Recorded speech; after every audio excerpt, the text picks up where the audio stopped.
তারা মায়ের ফটো বাড়িতে রাখা যাবে না। অনেকে বলছেন যে মা শ্মশানকালী, এই কারণে মা তারাকে বাড়িতে পুজো করা যাবে না, মায়ের মূর্তি রাখা যাবে না, মায়ের কোনো ফটো বাড়িতে রাখা যাবে না। তো এই সম্পর্কে আজকের ভিডিওর মধ্যে আলোচনা করব। মা হলেন দশমহাবিদ্যার অন্যতম দেবী তারাবিদ্যা, যেটিকে বলা হয় মা তারা। এই মা তারার আবার বহু রূপ আছে, যেমন নীল সরস্বতী মা তারারই একটি রূপ, উগ্র তারা, এরকমভাবে বহু রূপে মা আছেন। বৃহস্পতির ইষ্ট দেবী হচ্ছে মা তারা। যাদের বৃহস্পতি গ্রহ ডাউন আছে তারা কিন্তু মা তারার মন্ত্র জপ করতে পারেন, সেক্ষেত্রে বৃহস্পতি উন্নত হবে, বা বৃহস্পতির মন্ত্র জপ করতে পারেন। তো তারা দেবীর বাস শ্মশানে, তিনি শ্মশানকালী। তো এই কারণে অনেকে বলেন যে তাকে বাড়িতে রাখা যাবে না বা বাড়িতে পুজো করা যাবে না, তার ফটো বাড়িতে রাখতে নেই। তবে আমরা যেটা সাধনা করি, আমরা কিন্তু বাড়িতে মা তারার ফটোও রাখি বা মা তারাকে সাধনাও করি, বীজমন্ত্র জপ করি। তিনি হলেন জগৎ জননী, জগৎ সৃষ্টিকারিণী এবং দয়াবিনী এবং সকল কিছুর অধিকারিণী। তো তাকে আপনি মাতৃরূপে দেখলে তিনি শ্মশানেও বাস করেন বা সর্বত্রই মা বিরাজিত। তো মা যে রূপেই থাকুক না কেন, সন্তান তাকে সর্বত্র উপাসনা করতে পারে বা ডাকতে পারে। আপনি যদি শিশুরূপে বা সন্তান রূপে তাকে বাড়িতে স্থান দেন, মাতৃরূপে স্থান দেন, আপনি শিশু হতে পারেন, তো সেক্ষেত্রে কোনো অপরাধ নেই বা তাতে মা উগ্র হবেন না।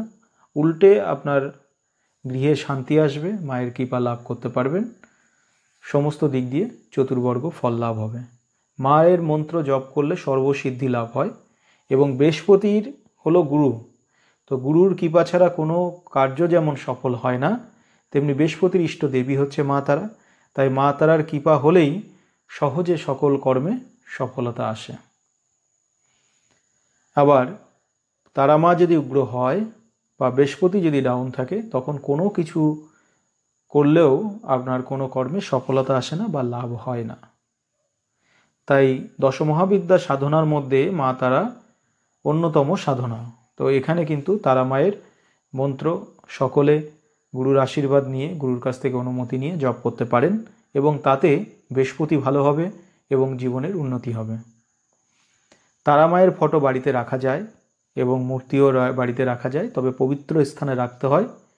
সেখানে কোনো রকম অনাচার হলে হবে না, পবিত্র জায়গায় রেখে, শুদ্ধাচার রেখে, সেখানে ভক্তি ভরে আপনি প্রতিদিন পূজাপাঠ করতে পারেন এবং বহু মানুষ সেটা করছে, তাতে কিন্তু তারা উপকৃত হচ্ছে, মায়ের কৃপা লাভ করছেন।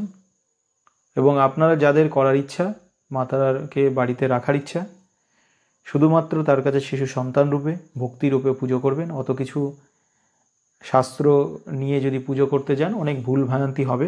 ভক্তি রূপে, মায়ের সন্তান রূপে মায়ের কাছে কামনা করবেন এবং মায়ের যে বীজ মন্ত্র আছে, আমাদের চ্যানেলের মধ্যেও আছে, গুরুর অনুমতি নিয়ে সেটা করতে পারেন। জীবন রহস্য চ্যানেলের মধ্যে তারা মায়ের একটি গুপ্ত মন্ত্র, যেটি একটি আশ্রমের মন্ত্র, খুবই কার্যকারী, ওই মন্ত্রটি কিন্তু আপনারা জপ করতে পারেন।